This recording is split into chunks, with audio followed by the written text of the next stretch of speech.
বাজার ঘাটে টেম্পো স্ট্যান্ডে চাঁদাবাজি করছে, দুর্নীতি করছে, তাদের বিরুদ্ধে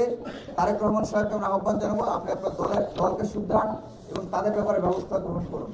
ঢাকা বিশ্ববিদ্যালয়ে আমরা আশা করেছিলাম যে 34 পরবর্তী সময়ে চাঁদাবাজের পরিসমাপ্তি ঘটেছে, কিন্তু গতকালকে আমাদের কাছে যেই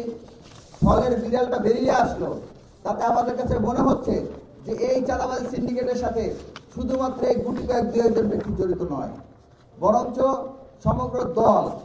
তাদের প্রত্যেকের ব্যাকআপ যারা দিচ্ছে প্রত্যেকে এই চাঁদাবাজির সাথে জড়িত। এবং শুধু যে চাঁদাবাজি এই দু একটা দোকান হয়েছে এরকম নয়, ক্যাম্পাসে যতগুলো ভাসমান দোকান বসে, যতগুলো ফুডকার্ট বসে, যতগুলো ঠেলাওয়ালা বসে, মজুর বসে, যতগুলো বাদাম বিক্রেতা বসে, প্রত্যেকটা বাদাম বিক্রেতা, প্রত্যেকটা দিন মজুর, প্রত্যেকটা হাকারের কাছ থেকে এরা চাঁদা নেয়। এবং চাঁদা নেয়, আবার যখন চাঁদার কথা প্রকাশ করে দেওয়া হয় তখন তাদের দোকান বাড়িঘরে, দোকান মাঠে, এই ফুডকার্টে, এইগুলোতে তারা উদ্যোক্তাদের এইগুলোতে তারা হামলা চালায়।